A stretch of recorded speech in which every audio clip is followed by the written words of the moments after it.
Bismillahirrahmanirrahim. Alhamdulillahi rabbil alamin wassalatu wassalamu ala rasuli rabbil alamin nabiyyina Muhammad ibn Abdillah wa ala alihi wa sahbihi wa man walah, amma ba'd.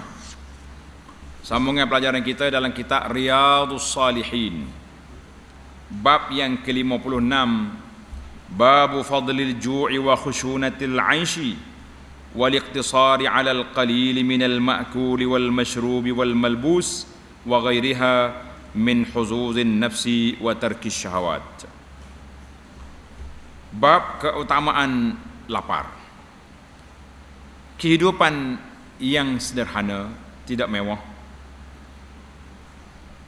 membatasi diri dengan sedikit daripada kehidupan ini dalam urusan makan, minum, pakaian dan lain-lainnya sampai ke akhir bab.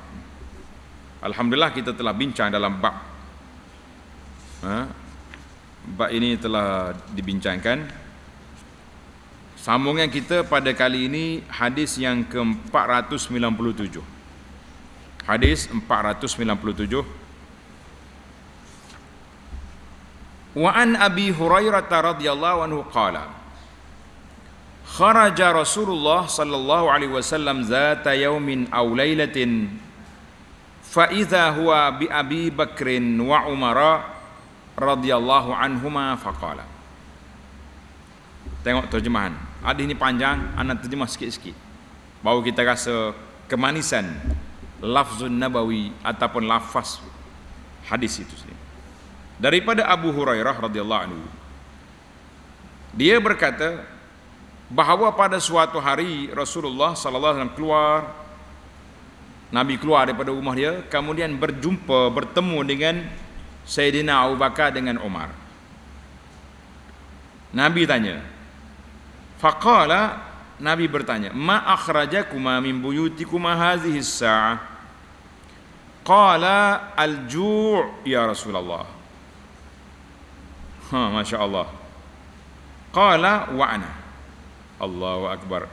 Wallazi nafsi biyadihi la akhrajani allazi akhrajakuma.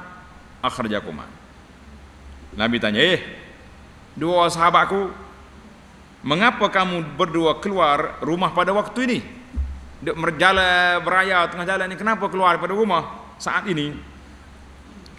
Sayyidina Abu Bakar dan Umar menjawab radhiyallahu anhuma, kerana lapar Rasulullah. Kami duduk rumah tak ada makan ni apa, lapar berceruk ni. Allahu akbar. Dengar ni pelajar-pelajar, Abu Bakar dengan Umar bersama dengan Rasulullah lapar. Kita bukan lapar, campur makanan lagi lebih makanan. Allahu akbar.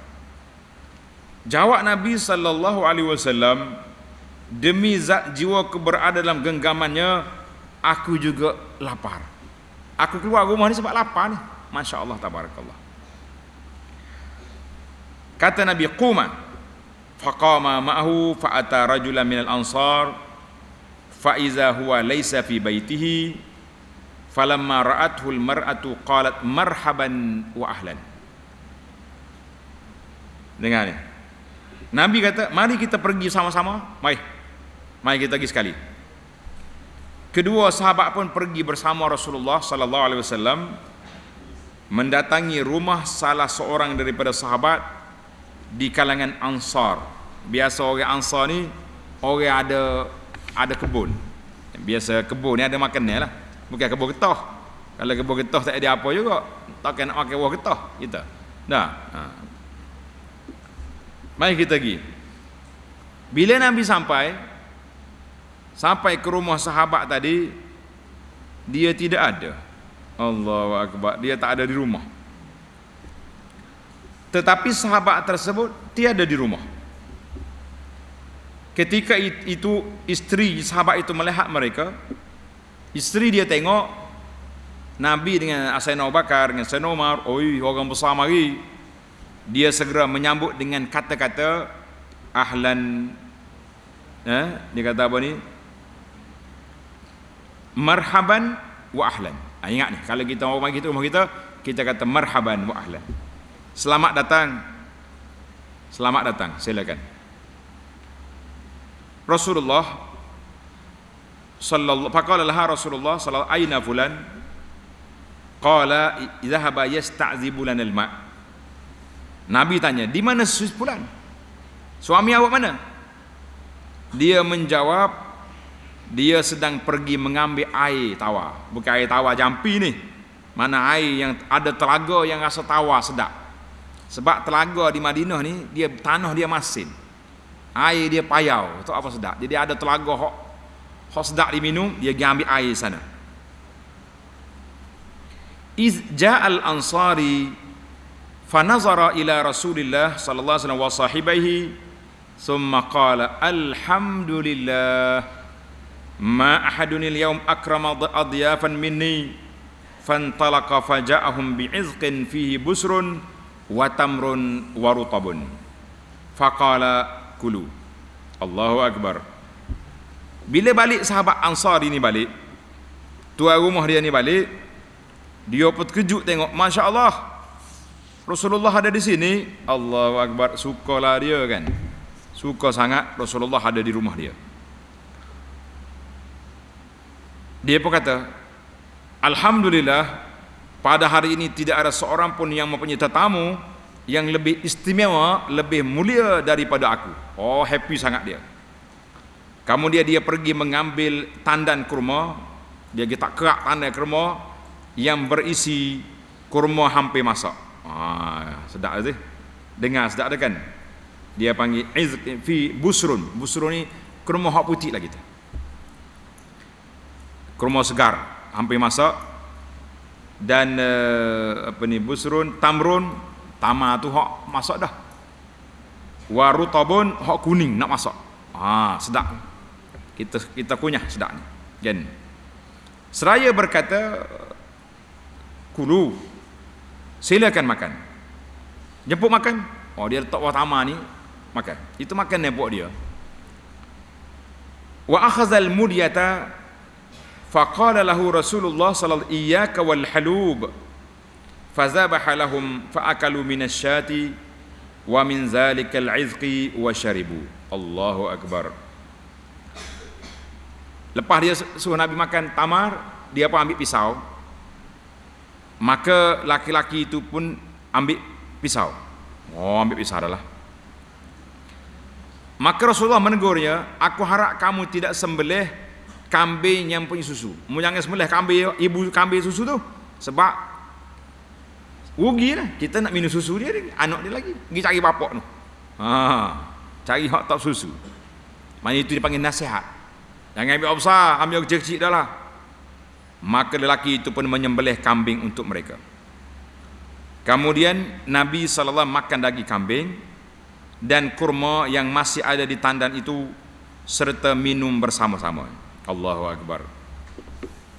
Bila selesai minum, falamma ansyabi'u warawaw qala Rasulullah sallallahu alaihi wasallam li Abi Bakrin wa Umar wallazi nafsi biyadihi la tus'alunna an hadzal na'im yaumal qiyamah akhrajakum min buyutikumul ju' thumma lam tarji'u hatta asabakum hadzal na'im rawahu Muslim. Masya-Allah. Nabi pun bagi tazkirah kepada dua sahabat dia. Nabi kata apa? Abu Bakar, Umar, demi zat yang jiwa berada di genggamannya, sesungguhnya pada hari kiamat kamu akan ditanya tentang nikmat ini. Nikmat makan buah tamar, makan kambing sedap.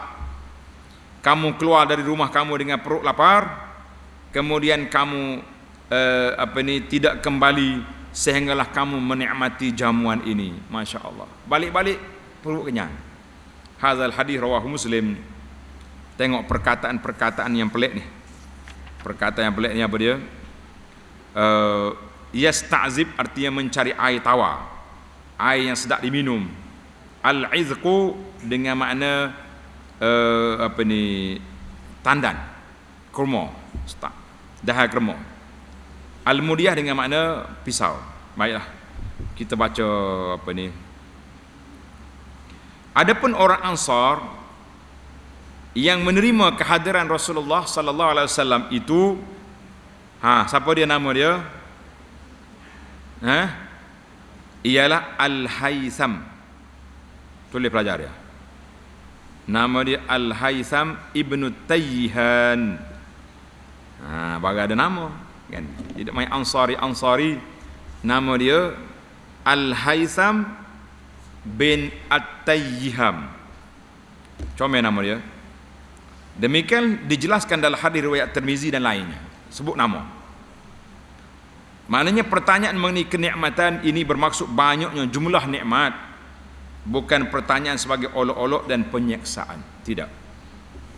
Tanda pelajar, hadis ni kalau kita nak hurai panjang boleh, tapi kita nak hurai ringkasnya. Yang pertama, harus kita bertanya sahabat-sahabat kita apa keadaan kita hari ni.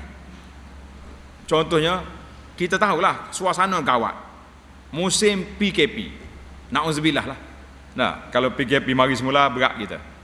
Hari ini 2 hari bulan 10 2020 sudah naik bilangan COVID berapa? 280 80 lebih. Banyak sekali naik. Paling tinggi dalam sejarah. Kalau kena PKP, kita kena tanya sahabat kita. SMS, telefon, saudara, apa khabar? Makannya ada ke tak ada? Kena tanya. Tengok Nabi sallallahu alaihi wasallam, Nabi tanya, "Kenapa kamu berdua keluar ni? Abu Bakar dengan Umar ke mana?" "Al-ju'." Lapar Rasulullah.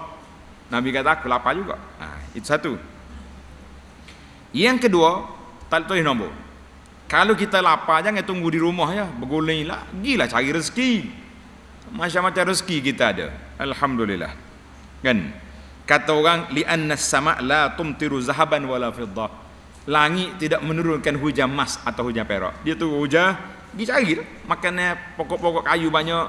Ya. Pujuk-pujuk kayu yang boleh dimakan, buah-buahan, banyak rezeki. Tapi kalau tidur rumah, gapo dia mari? Ya. Allahu Akbar.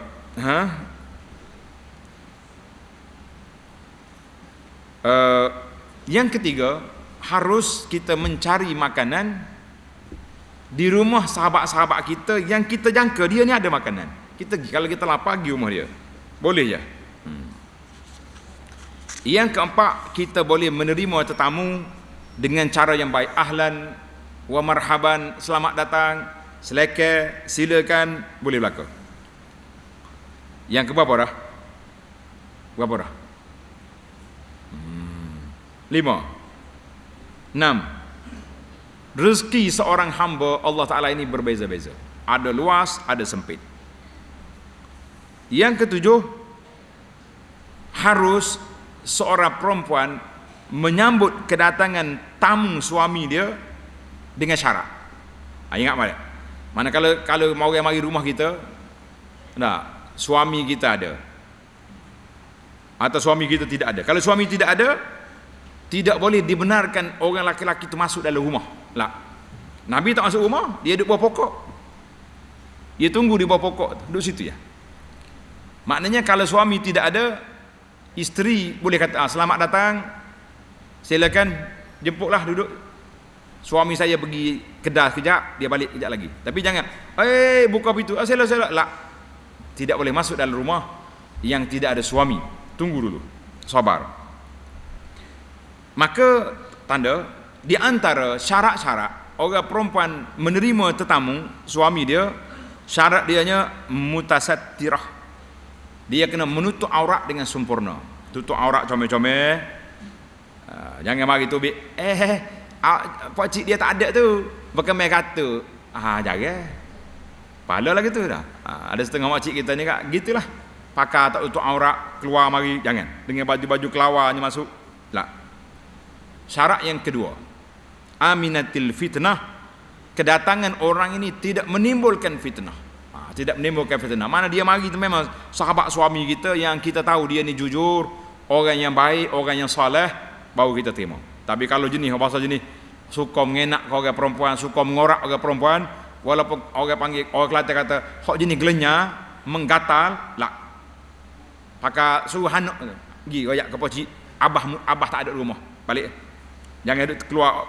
Dia ni timbul fitnah, banyak masalah. Jangan. Yang ketiga, walam takun khalwah. Tidak berlaku khalwat maknanya tidak berlaku bersunyian dengan isteri orang. Jadi kalau kita suami dia tak ada, jangan masuk dalam rumah. Kalau dia tak erti, perempuan ini tidak pandai adab Islam, masuklah. Lah, saya tunggu di luar. Tunggu suami awak balik. Kalau tidak, kita tunggu atas kereta, kita tunggu bawah pokok.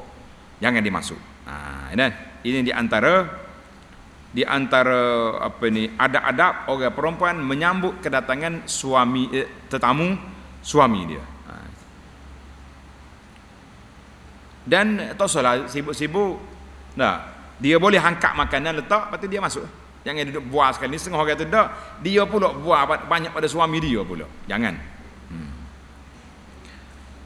Ini dalil hadis siapa dia tadi? Sahabat Nabi Al-Ansari Haitham bin Tayyihan, dia sambut kedatangan Nabi sallallahu alaihi wasallam, boleh. Dan ada lagi hadis lain lagi, hadis Abu Usaid As-Sa'idi, ketika dia kahwin, dia panggil Nabi sallallahu alaihi wasallam pergi ke rumah dia. Bila Nabi datang, isteri dia bawa makanan letak depan Rasulullah sallallahu alaihi wasallam. Maka dia letak ya, tapi dia bukan duduk buah situ.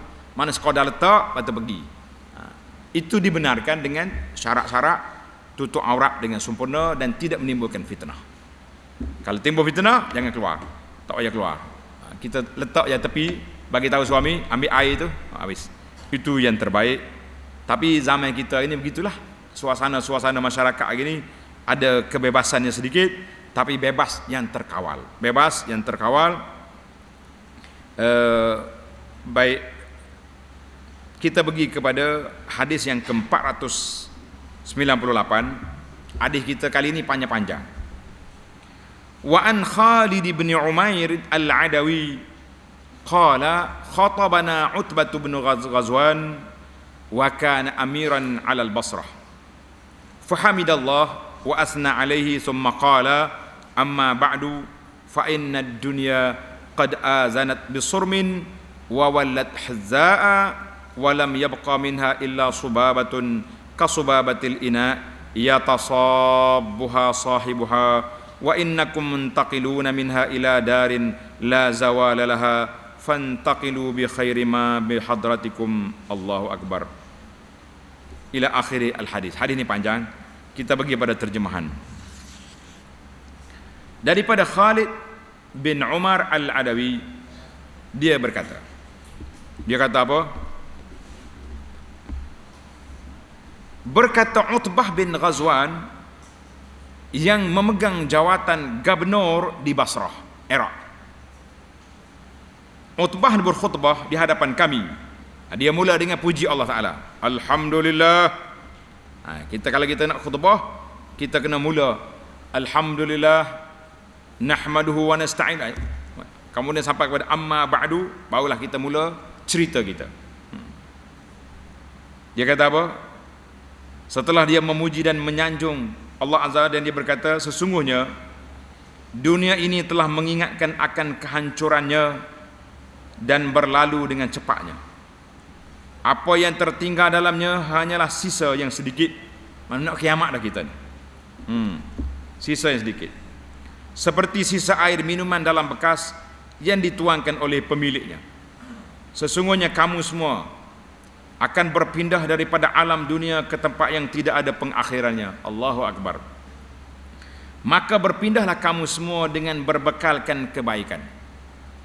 Sesungguhnya telah diceritakan kepada kami bahawa jika sebiji batu dilemparkan ke dasar neraka Jahannam, maka dalam tempoh 70 tahun batu tersebut belum sampai ke dasarnya. Adalah hadis kan? Demi Allah, neraka Jahannam itu pasti akan penuh. Adakah kamu semua berasa hairan? Dan telah diceritakan pula kepada kami bahawa jarak antara dua pintu syurga itu ialah 40 tahun perjalanan. Allahu Akbar. Masirati arba'ina yawman. Panjang. Tapi suatu hari nanti orang-orang yang memasukinya berasa-asa. Ramai orang masuk syurga nanti insya-Allah. Kata Allahumma ja'alna minhum. Ya Allah, jadikan kami daripada orang yang masuk syurga. Kata di Utbah, aku merupakan salah seorang daripada 7 orang. Dengar ni. Itu muqaddimah. Muqaddimah nak cerita tentang kedudukan dunia. Lepas tu dia cerita tentang dia dengan Nabi sallallahu alaihi wasallam.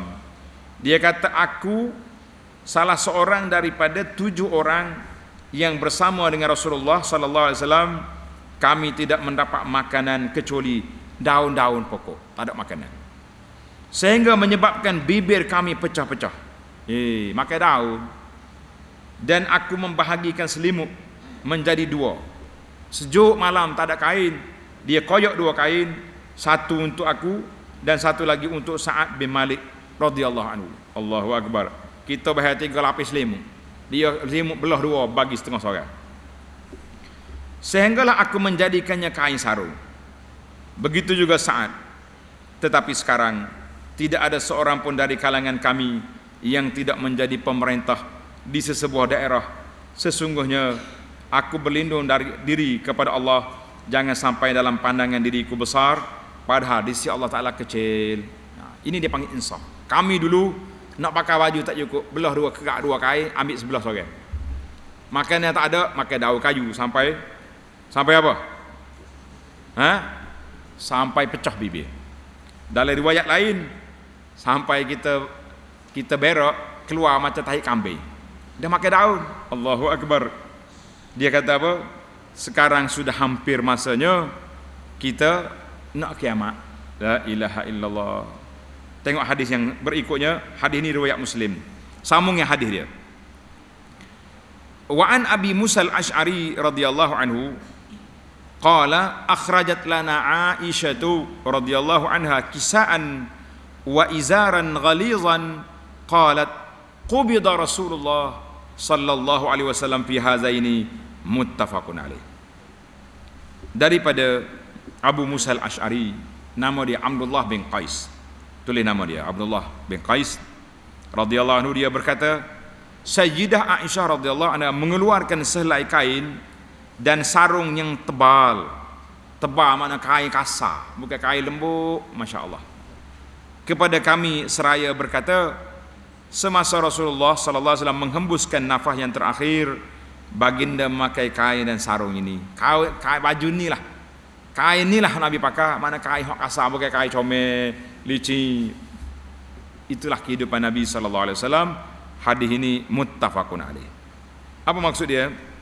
Nak ceritanya bahawa hadis ini Nabi kita tu hidup simple sangat.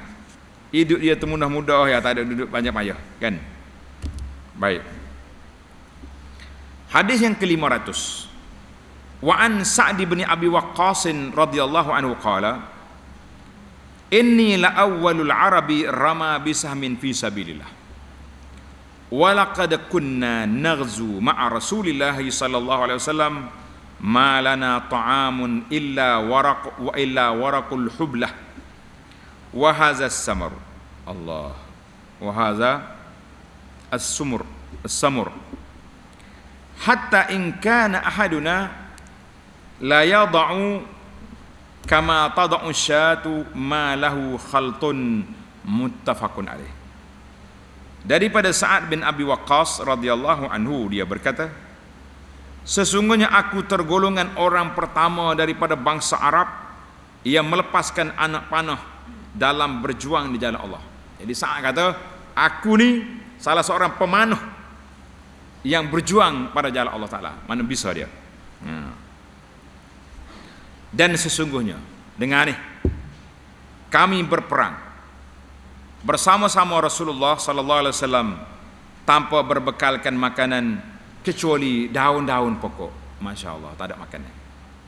Sehinggalah sekiranya kami membuang air keluar seperti tahi kambing. Kambing dia makan daun, tahi dia tak ija-ija gitu tu. Iaitu tidak ada campurannya sama sekali. Hadis ini muttafaqun alaih. Masya Allah. As-samur, baca bagi depan, iaitulah pokok yang terkenal. Di negeri Arab ni banyak pokok-pokok samur ni. Daun dia kita makan. Para pelajar sekalian, hafizakumullah, kita tengok hadis yang kita baca tadi, apakah pengajaran yang kita dapat buat? Tanda yang pertama sekali, kalau siapa nak khutbah, dia kena mula dengan alhamdulillah wassalatu wassalamu rasulullah amma ba'du, baru kita ceramah, kan? Kemudian kita disyariatkan supaya sentiasa beri tazkirah kepada sahabat-sahabat kita. Tak kira sudah makan, dia panggil kultum. Tazkirah kuliah 7 minit, kan? Minit-minit sudahlah. Orang bukan nak dengar panjang-panjang. Waktu orang makan, elok kita tazkirah. Kemudian hadis ini menunjukkan ramainya orang masuk dalam syurga insya-Allah, dan dia juga telah menunjukkan bahawa betapa zuhudnya para sahabat radhiyallahu anhum di peringkat awal hidup mereka. Nabi sendiri pakai kain kasar ya, kain dia, masya-Allah tabarakallah.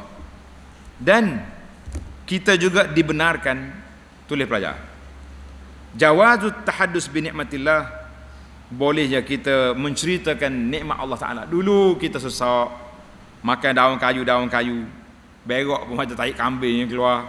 Sekarang ni kita sudah jadi gubernur, sudah jadi khalifah, sudah jadi orang besar. Kita jangan lupa dengan nikmat Allah Taala yang telah Allah anugerahkan kepada kita itu.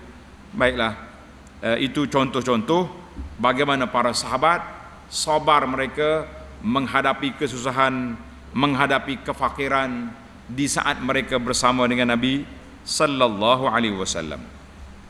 Kita berpindah pula ke bagaimana kehidupan para sahabat, makanan mereka. Tulis hadis 501, hadis yang ke-501. Wa an Abi Hurairah radhiyallahu anhu qala Rasulullah sallallahu alaihi wasallam, Allahumma ij'al rizqa ali Muhammadin quta, muttafaqun alaih. Daripada Abu Hurairah dia berkata, Rasulullah sallallahu alaihi wasallam berdoa, ya Allah, berilah keluarga Muhammad rezeki makanan daripada pokok yang dapat menghilangkan lapar. Dia panggil qut, mana makanan yang mengenyangkan. Gandum, barley, zaman kita ni beras. Nabi kita tidak doa supaya beri pada mereka tu mah dengan perak, sebab hak mah dengan perak jadi menggalai. Kita nak ambil makanan je, nak minta makanan je. Tak boleh kita minta fakir, jangan. Nabi kita minta berlindung daripada kefakiran. Allahumma inni a'udzubika minal faqri wa minal kufri. Kan dua Nabi kita minta berlindung. Aku minta berlindung daripada fakir dan juga daripada kufur. Jadi kita jangan minta fakir. Timbul lagi soalan, tanda soalan ni pelajar. Soalannya, apakah makna doa Nabi sallallahu alaihi wasallam? Nabi kita berdoa, Allahumma ahyini miskinan.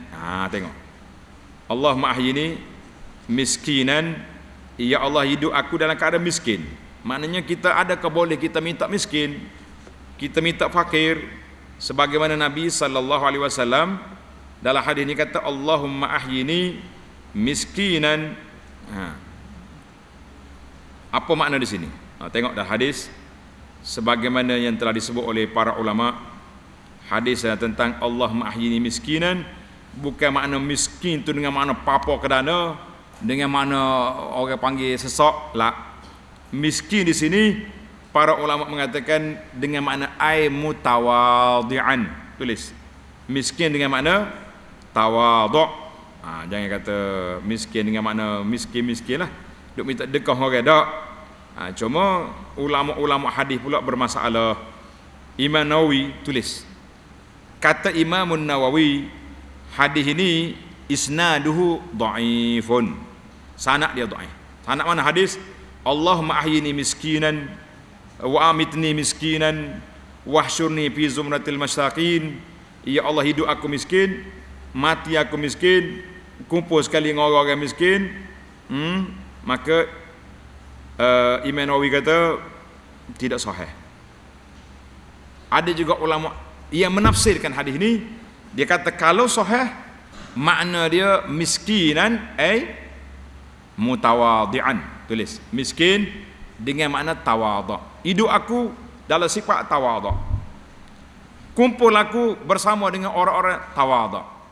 Mati, mana Nabi kita tak nak jadi orang sombong. Tapi oleh kerana hadis itu sendiri pun tidak sahih, kita pun tak usah duduk doa lah dengan hadis tu, kan? Kalau nak doa juga, makna dianya tawadhu', miskin dengan mana tawadhu'. Satu lagi hadis yang kita lajak tadi, oleh kerana kita baca terjemahan, kita tak terasa ada doa pelik situ. Tulis pelajar. Hadis yang ke-498 tadi.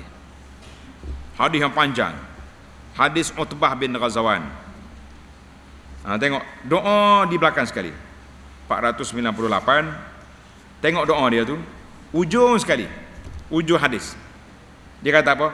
Wa inni a'udzu billahi an akuna fi nafsi 'aziman wa indallahi saghira. Maksud dianya, ya Allah, aku minta berlindung dengan Allah Ta'ala, jangan sampai dalam pandangan diriku besar, kita rasa kita besar, kita rasa kita hebat, kita rasa kita gah, tapi di sisi Allah Ta'ala sangat kecil, kerana kita tidak ada takwa, kita tak mau. Jadi pelajar-pelajar, ambil doa ni. Inni a'udzubillahi an akuna fi nafsi 'aziman wa indallahi saghira. Aku minta berlindung, aku nampak diri aku ni hebat. Diri kita ni mulia, gah. Sebab kita berjalan semua orang sambut. Kita kuliah penuh masjid. Tak apalah cerita gapo pun, cerita hak benar ke cerita hadis palsu pun orang ikut, kan? Pagi buka TV ada muka dia. Buka YouTube ada muka dia. Live ada dia. Cerita pelik-pelik dia juga. Kita kata biarlah. Kita jangan rasa diri kita hebat, tapi di sisi Allah Ta'ala kecil. Ini doa ni ambil. Lebih-lebih lagi kita sebagai pendakwah, elok sangat kita doa, ya Allah jangan aku nampak diri aku ni besar, tapi nilai aku di sisi Engkau sangat kecil. Kita nak biar manusia di bumi tak kenal kita, tapi kita dikenali oleh penduduk langit. Malaikat kenal kita, nah, orang-orang yang soleh kenal kita. Tapi kalau kita dapat dunia ni dapat kelebihan, di sisi Allah Ta'ala dapat kelebihan, alhamdulillah, itu lebih baik, kan? Baik, kita sambung terus pada hadis kita. Hadis yang panjang. Hadis nombor 502. Hadis ni ana terus baca terjemahan sebab dia panjang sangat. Kalau tidak, lekat kita sini ya. Hadis 502, tulis pelajar. 502. Wa an Abi Hurairah radhiyallahu anhu qala, wallahi alladzi la ilaha illahu in kuntu la'atamidu bikabidi 'ala al-ardi min al-ju' wa in kuntu la'ashuddu al-hajar 'ala batni min al-ju' ila akhiri al-hadis. Tengok terjemahan. Abu Hurairah berkata, dia bersumpah demi Allah yang tidak ada Tuhan yang berhak disembah melainkan Dia, aku pernah menekan perutku ke tanah, tak lapar. Dia lapar doa, dia tidur atas tanah, perapak perut atas tanah. Masya Allah, tabarakallah, kerana lapar. Dan aku juga pernah mengikat batu di perutku kerana lapar. Pada suatu hari, aku duduk di tepi jalan tempat orang ramai lalu lalang. Dia duduk situ, nak tunggu orang tengok muka dia sedih, orang bagi makanan, dia lapar sangat.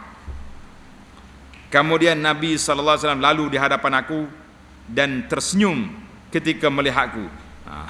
Nabi tengok Abu Hurairah, Nabi senyum, tak kata apa. Dan baginda tahu tentang apa yang menimpa diriku. Nabi tahu apa yang berlaku kepada kita tahu. Kita tengok muka orang lapar, boleh kena tak kena? Kena muka pucat dok. Berjalan bergonja, apa tu ikut makan dia ni. Nabi berkata, dengar ni. Ya Abahir. Masya Allah, Nabi kita manja dengan Abu Hurairah. Patut dipanggil Abu Hurairah, dia manja, dia kata ya Abahir. Manja ke tidak? Abahir. Siapa dia Abu Hurairah sini? Kita nak panggil Abahir. Ni nama apa? Nama? Apa dia nama? Zikru. Zikru kalau manja orang panggil apa? You. You. Dia manja gitu, you. Abu Hurairah Nabi panggil ya Abahir. Qultu labbaika ya Rasulullah. Ya, saya Rasulullah. Qala ilhaq. Ikut aku. Ikut. Nabi tahu Abu Hurairah apa? Abu Hurairah pun ikut. Bila ikut, Nabi kita balik ke rumah dia. Masuk rumah, fasta'zana. Aku ya Rasulullah, saya masuk. Nabi kata silakan. Fadakhaltu. Fawajada labanan, ada semangkuk susu ada di rumah. Nabi tanya istri dia, min aina hadzal laban? Dari mana nih susu? Kata dia, ahdahu laka fulan aw fulan. Ada orang tua mari hadiah. Nabi kata, ya Abahir, Abu Hurairah, qultu labbaika ya Rasulullah. Abu Hurairah, ada susu. Dia tengah lapar nih. Kalau boleh minum susu segar. Rupa-rupanya tidak. Nabi kata, ilhaq ila ahli suffah fad'uhum li. Mugi panggil ahli suffah tu, panggil belakang mari. Sudah. Abu Hurairah kata, dah kodoklah susu semangkuk. Ahli suffah ramai. Di mana ahli suffah? Sahabat-sahabat yang lapar, yang miskin, duduk di belakang masjid Nabi. Di pondok dia nama Suffah. Dia panggil belakang. Qala wa ahli suffah adiyaful Islam. Mereka itu daih pada Islam. La ya'wuna ala ahlin. Dia mari Madinah ni tak ada keluarga, pakai duduk pondok. Tak ada harta. Tak ada menumpang siapa-siapa. Bila ada mari makanan ke harta sedekah mari, Nabi kita hantar kepada mereka, mereka makan. Kalau mari hadiah, Nabi kita hantar, mereka boleh makan. Fasa'ani fi zalik. Abu kata, dalam hati aku duk mikir, mari ahli suffah lapar belakang ni, susu semangkuk, macam mana lah ya Allah. Sedih dia. Kalau aku minum dulu susu saat ni, segar sikit. Ni pergi panggil dulu, pergi. Fa iza ja'u amarani. Bila Abu Hurairah balik, belakang dia tu berapa orang ahli suffah mari, Nabi kata, fakuntu ana u'tihim. Ya. Nabi kata apa? Abahir, ambil susu ni bagi dia orang minum. Masya-Allah tabarakallah. Tak siapa juga Abu Hurairah. Dia jadi juru hidang pula. Mau bagi orang minum, dia bagi. Labbaika ya Rasulullah. Dia ambil bagi. Minum. Kenyang. Sudah. Kenyang. Bagi orang lain pula. Sampai beberapa orang tu semua kenyang belakang. Dengan semangkuk susu, itu mukjizat Nabi sallallahu alaihi wasallam. Makanan sedikit boleh jadi banyak. Kalau kita bahas susu pakai habis orang. Orang apa berjenguk kan. Bila sampai giliran ke Nabi, susu tak habis. Semua kenyang belakang, kenyang. Nabi pegang susu. Fa nazara ilayya fatabassam. Dia tengok muka Abu Hurairah, Nabi senyum. Dia tahu bergelora Abu lapar ni. Tak sampai giliran dia lagi ni. Patut dia minum dulu tak? Belum dia ambil orang. Tak. Nabi pegang. Nabi kata, ya Abahir, qultu labbaika ya Rasulullah. Baqitu ana wa anta. Nabi kata, kau tak minum susu lagi, aku denganmu. Masya-Allah. Nabi kata, sadaqta ya Rasul. Benar lah, kita dua tak minum. Waktu kenyang belakang. Qala uq'ud fashrab. Nabi kata, duduk, minum.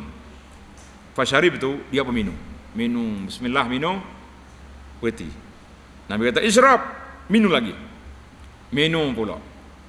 Berhenti. Nabi kata, isyrab, minum lagi. Ni giamu ni. Orang lain minum sekali, Abu Hurairah minum sampai kenyang. Qala qultu la wallazi ba'asaka bil haqq ma ajidu lahu maslaka. Ya Rasulullah, maaflah. Demi Tuhan yang membangkit Tuhan dengan benar, tak ada tepat dah. Paksa ini dah minum. Susu penuh. Qala fa'arini. Mari susu. Aku berserah bekas susu ke Nabi sallallahu alaihi wasallam. Fahamidallah taala wa samma wa syaribal fadlah. Nabi kita minum susu lebih semua diminum oleh orang lain. Masya-Allah tabarakallah. Hadis ni rawahul Bukhari. Kita hari ni berapa jadi awal? Minum gelas kawan tak mau. Dah. Minum air kat tangga masjid. Dia basuh gelas di tangga tu, siapa basuh jeruk situ. Padahal kawan dia minum saat ni. Ambil gelas dia bubuh air minum. Apa susahnya? Hidup basuh di tempat tu. Ini tengok. Kita tak belajar lagi dari sunnah Nabi sallallahu alaihi wasallam. Hari ni pula pakai gelas, dia panggil gelas pakai buang. Sekali minum, tong campur. Mari hok tak apa betul jalan pula, dia tak ambil satu gelas, 3 gelas dia tindai minum air. Kita kata apa pembaziran ni? Kalau pinggan polisterin tu dia ambil berapa? 3 pinggan dia ambil. Ni cerita betul ni. Anak duduk makan di satu rumah sahabat ni. Sebelah kita ni bongsu kita Ahmad duduk sini. Ada seorang pak cik, dia ambil 3 pinggan polisterin makan nasi. Ahmad tanya, "Bapa ambil 3?" Kata pada muka orang tua ni. Nah, kalau panas sangat-sangat, mana sabar, tapi pinggan polisterin mana panas? Panas pinggan polisterin, tak panas. Budak ni boleh tegur, membazir tu dia kata. Masya Allah, tabarakallah. Pak cik tu tersipu-sipu malu.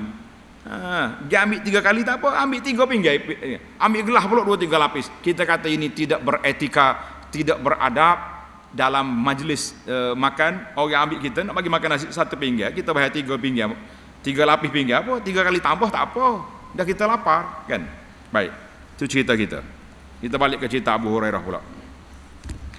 Cerita Abu Hurairah ni iaitu kita ni boleh je orang panggil sindir-sindir keperluan kita. Kita kata, berasa duga tahu duga? Berasa orang panggil lawyer tekak. Tapi kalau orang tak faham juga, duga ke? Nanti kita ambil ubat pula. Tak makan juga. Ya terus senang. Maaf Syekh, saya lapar. Ambil cerita. Ini cerita pengalaman anak pergi melawat satu pusat pengajian besar masyhur di negara jiran. Pergi dengan rombongan tuan-tuan guru pondok. Lepas solat Zuhur tak jamu apa-apa makanan. Kita pun bergurau sama kita. Tak ada dapur kat sini. Dengar di guide hok jebok kita, bapak mau tengok dapur? Sudah. Nyo bawa kita raung tengok dapur dekat sedia pula, berlepak perut nak nasi. Kita bukan nak dapur, nak nasi. Ni kadang-kadang orang ni kalau kita sindir tak faham, jangan disindir-sindir. Sebagaimana kata orang nak pergi telinga pergi kau ni, jangan pulah kat belakang ni jauh.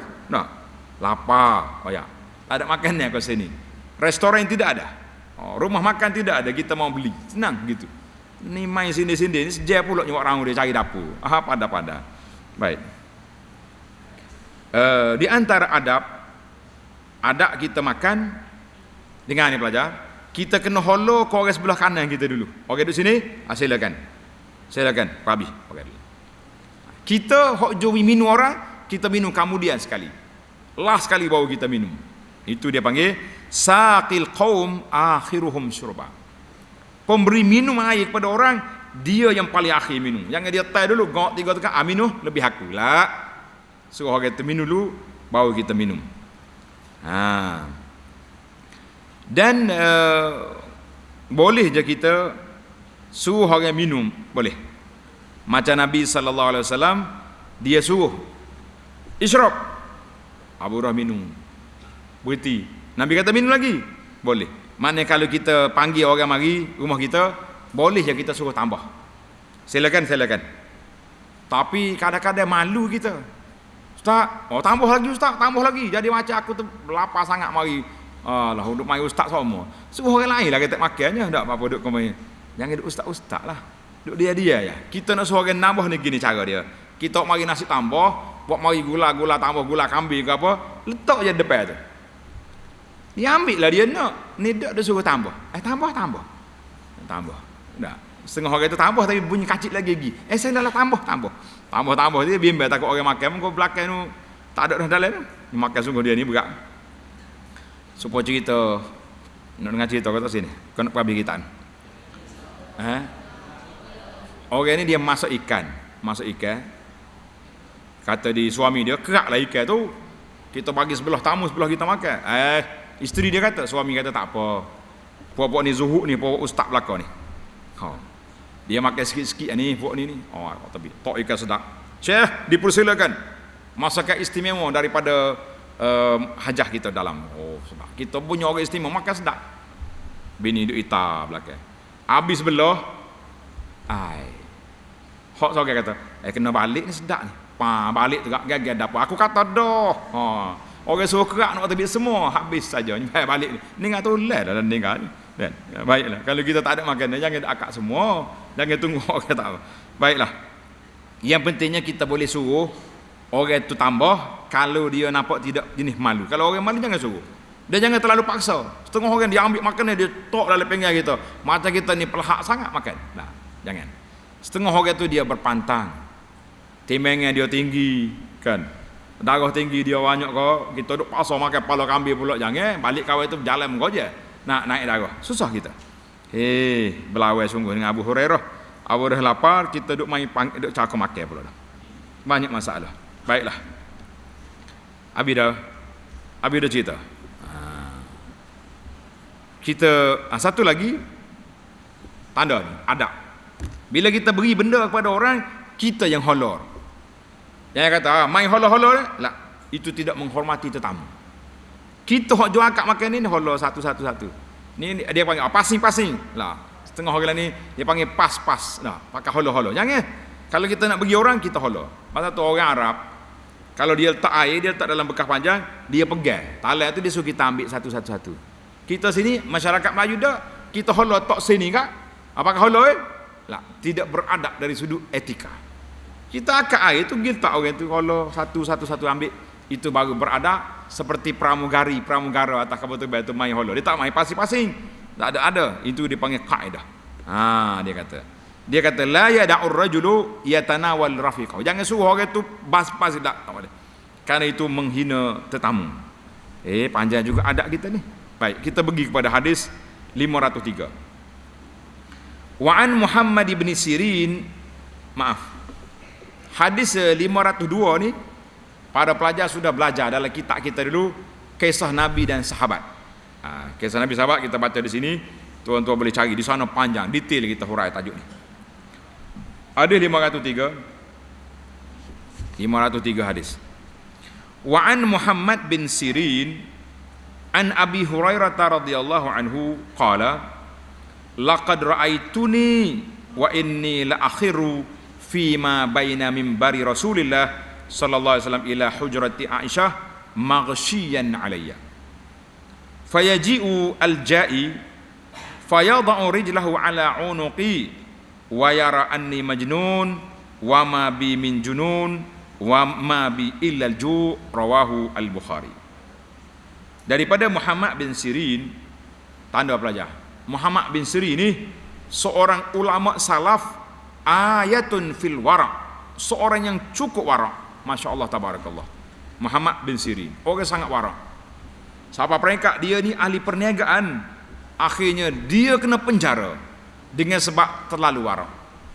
Masya-Allah, kena wara', kena penjara. Kerana wara' dia.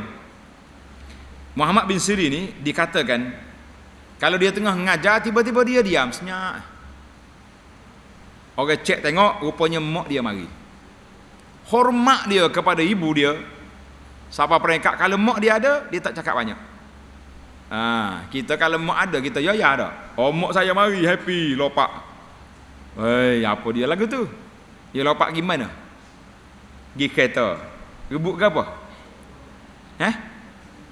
Apa andamu? Rebut handphone. Kacau budak. Mazhab handphone pun dah jana habis budak. Bukan lagi salah ngemok, kira rapah typo.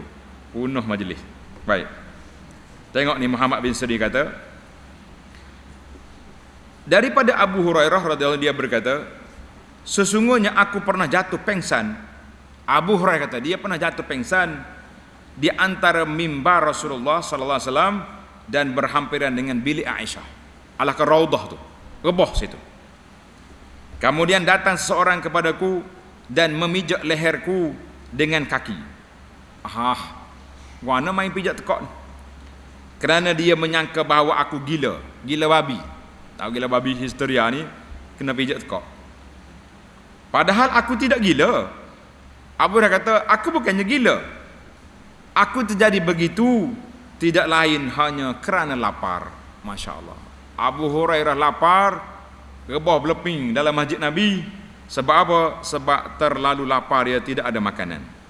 Baik. Kenapa orang itu pijak tekak Abu Hurairah? Tanda pelajar. Dalam kitab syarah hadis kata, hakaza kanatil adatu. Adab orang Arab ni, kalau kita rasa orang itu gila, buat, orang Kelantan kata buat, kita kena pergi pijak tekak dia. Siapa dia sedar celek. Jadi orang ni tengok Abu Hurairah guling dalam masjid, perak dia tijak tekak. Aku bukan gila, aku lapar ni. Tak tahu, kita pergi makan ni, jangan tijak tekak aku. Subhanallah, masya-Allah, tabarakallah. Jadi kita, yang kedua, khuturatul ju' bahayanya sikap lapar ini. Sehingga dikatakan kadal ju' an yakuna kufran. Orang lapar ni kadang-kadang boleh menjadi kafir. Kan? Pergi masjid tak dapat bantuan, pergi gereja dapat bantuan. Dia puji gereja akhirnya. Kan? Itu bahaya kita ni. Dan kita jangan sekali-kali minta apa? Minta lapar-lapar jangan. Nak berlapar kita puasa. Dan tapi jangan duduk main lapar-lapar tak tahulah kerana itu tidak boleh. Tidak digalakkan sedemikian itu. Masya-Allah, tabarakallah. Baiklah para pelajar sekalian, tamatlah kita tajuk yang kita bincang beberapa hadis malam ini tentang keadaan Nabi sallallahu alaihi wasallam dan para sahabat lapar.